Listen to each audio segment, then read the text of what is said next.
திருப்பரங்குன்றம் தீபத்தூணில் தீபம் ஏற்றுவது தொடர்பாக ஏற்கனவே தனி நீதிபதி பிறப்பித்த உத்தரவுக்கு எதிர்த்து மேல்முறையீடு மனுக்கள் தாக்கல் செய்யப்பட்டிருந்தன. இந்த மேல்முறையீட்டு மனுக்கள் தான் 2 நீதிபதிகள் அடங்கிய அமர்வு முன்பு இன்றைக்கு விசாரணைக்கு வந்தது.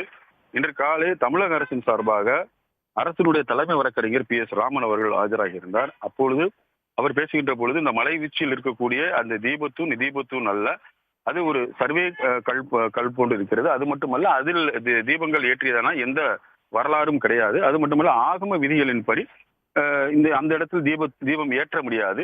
பல 73 ஆண்டுகளாக எந்தவித பிரச்சனையும் இல்லாமல் இந்த அதாவது உச்சிப்புள்ளியார் கோயில் பகுதியில் தான் இந்த தீபங்கள் ஏற்றப்பட்டு வருகிறது. அதற்காக என உள்ள பல்வேறு தீர்ப்புகளை எல்லாம் நீதிமன்றத்தில் அவர் எடுத்துரைத்தார். அது மட்டுமல்ல, நீதிபதிகள் இதையெல்லாம் கருத்தில் கொள்ளாமல் உத்தரவு பிறப்பித்திருப்பதாக கூறினார். காலை கிட்டத்தட்ட ஒரு 2.5 மணி நேரத்திற்கு மேலாக தொடர்ந்து தன்னுடைய வாதங்களை அரசு தரப்புக்கு பேசிய ராமன், அதனைத் தொடர்ந்து தற்பொழுது கோவில் செயல் அலுவலர்கள் தரப்பில் தற்பொழுது அந்த மேல்முறையீட்டு மனுவில் தொடர்ந்து தங்களுடைய வாதங்களை எடுத்து வைத்துக் கொண்டு வருகிறார்கள். அதாவது அவர்கள் பேசுகின்ற பொழுது அந்த மேலே இருக்கக்கூடிய அந்த தீபம் ஏற்றக்கூடிய சொல்லக்கூடிய அந்த தூண், அது தீபம் ஏற்றக்கூடிய தூணே அல்ல என்று கோவிலுடைய செயல் அலுவலர்கள் தரப்பில் தெரிவித்திருக்கிறார்கள். குறிப்பாக இந்த பகுதிக்குரிய அந்த உச்சியில் இருக்கக்கூடிய அந்த தர்கா இருக்கக்கூடிய அந்த தூணில் கார்த்திகை தீபம் ஏற்றியதற்காக 175 ஆண்டுகளாக எந்தவித ஆதாரம் இல்லை என சொல்லியிருக்கிறார்கள்.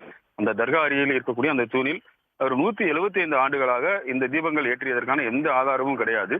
அதே போன்று தீபம் ஏற்ற வேண்டும் என்று தாக்கல் செய்யப்பட்டிருக்கின்ற அந்த மனுவில் எல்லாம் தனி நீதிபதி தனது அதிகார வரம்பை எல்லாம் மீறி இந்த உத்தரவை பிறப்பித்திருக்கிறார்.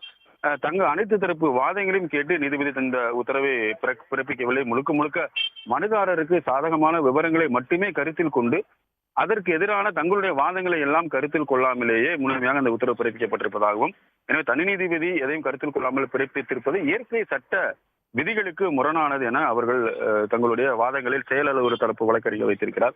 அது மட்டுமல்ல, தீபத்தூண் உச்சிப்புள்ளையார் கோயில் பகுதியில் மட்டும்தான் உள்ளது. தர்கா அருகில் இருக்கக்கூடிய தூண் மலை உச்சியில் இருக்கின்ற தூண் கிடையாது.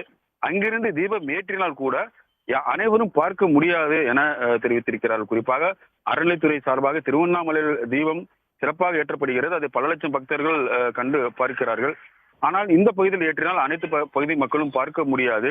அதுபோல தர்கா அருகில் இருக்கக்கூடிய இந்த தூண் என்பது தீபத்தூண் கிடையாது என அவர்கள் தங்களுடைய வாதத்தில் எடுத்து வைத்திருக்கிறார்.